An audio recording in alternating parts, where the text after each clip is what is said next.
This is episode 54 of the Artist to Artist podcast. This is the podcast for self-taught and undertrained makeup artists who are ready to stop second-guessing themselves and start showing up like pros. My name is Angie, and if you're tired of feeling like you're faking it until you make it, you are in the right place. Today, we're talking about the client communication mistakes that are costing you bookings, rebookings, and probably more money than you realize. Let's start this episode with a bit of a mindset shift. When you are communicating with clients, whoever they are, about a job that they want to hire you for, I need you to remember that you are not the only professional that your clients are dealing with.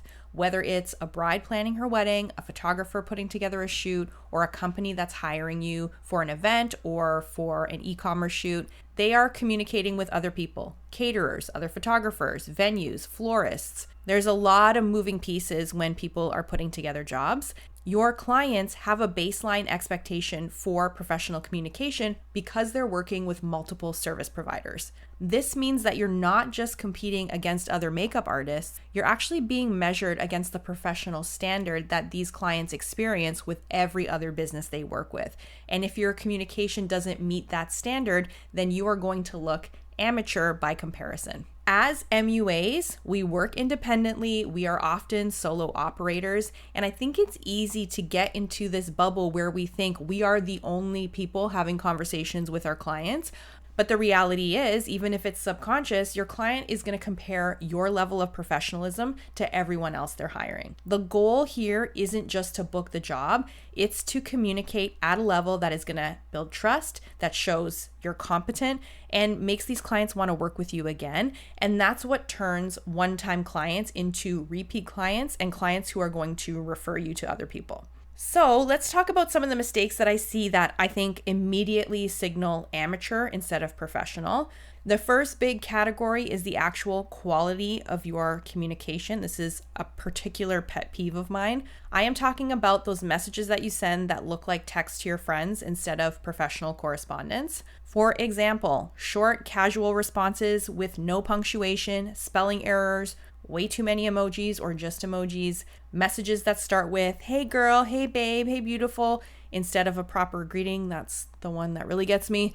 This might feel friendly to you, but to clients, and especially those a little older than you or corporate clients, it just signals immaturity and lack of experience. And this is not just for clients who are hiring you. This is also when you are communicating with makeup artists that you want to assist. So remember that as well. I see this a lot with younger MUAs, and I see this with assistants that I've had. And I just really need to be direct about this. When your tone is too casual, it signals that you don't have the maturity to handle professional relationships. And it can even come across as disrespectful, like you can't be bothered to communicate appropriately for the situation. Now, I know that trying too hard to sound overly formal, I think, is a little awkward, but it's not nearly as damaging as being too casual. I think being too casual makes clients question whether you'll take their job seriously, and other makeup artists as well. The second mistake is just not having clear booking policies and procedures, and I've talked about this on this podcast before. Or if you have them but you don't communicate them properly, this immediately tells clients you haven't done this very much and you really don't know how things work. Professional service providers have systems. They have a clear process for booking, for payment, for cancellation, for changes. When you are making it up as you go, it definitely shows, and it makes clients nervous about working with you. The third major category, I think, is just timing issues. And this is huge for clients rebooking you because it affects the client's entire experience when they work with you for the first time. Asking way too late for information you need to do your job well, like asking about in bridal venue details, for on-set stuff, the look that your clients might want, or any special requirements. Asking this last minute, a couple hours before the job, the day before the job, this just makes you look disorganized and unprepared. On the other side of that, communicating really important information to your clients too close to the job time. I've seen this before, changes to your rates, scheduling, what's included with the service that they're booking you for. This is more for personal services. This stuff needs to be handled way in advance.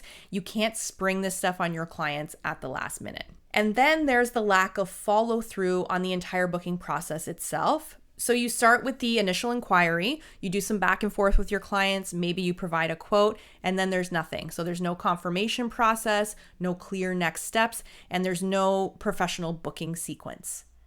This, I think, is where a lot of potential bookings fall apart because the client doesn't feel confident that you're actually going to show up and do the job. And a client will signal this to you when they email you saying things like, hey, just checking in to make sure we're good for Friday, or hey, anything else you need from me for tomorrow. These types of messages show you that the client is not feeling confident about something. And sometimes that's something you've done, and sometimes it's just their personality, but we want to rule out that it's something that we've done. The fourth mistake is not setting clear expectations up front. This is so important.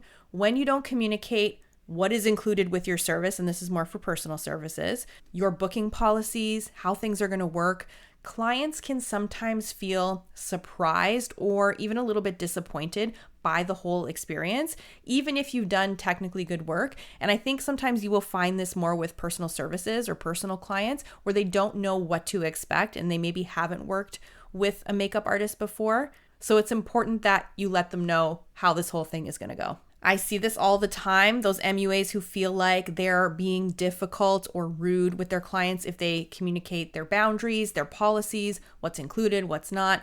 But the reality is, professional service providers set clear expectations. It's not about being difficult, it's called being professional. When you don't communicate your cancellation policies, your payment terms, your arrival time even, or something as simple as what the client needs to do to prep for your booking, you're essentially setting yourself up for misunderstandings and clients who are going to be disappointed.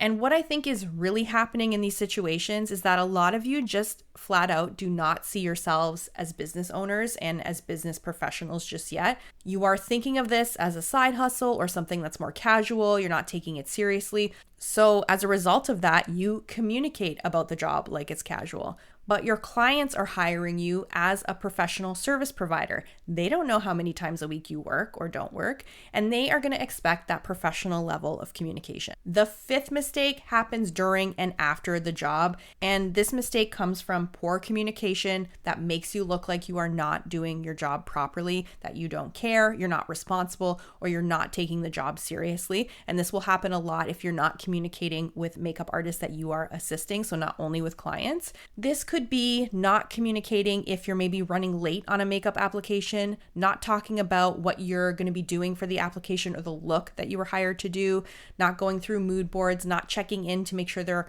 are not any last minute changes, and then of course not giving your clients realistic expectations about timing. This is a big one. Or after the job, so there's no thank you, no follow-up, no invoice sent on time, no asking how everything went. You just kind of disappear until the next time you need work. If you compare this to other professionals that your clients might be working with, for a wedding, a photographer will follow up with delivery timelines, when your clients can expect a first look at the photos, retouched images, all that stuff.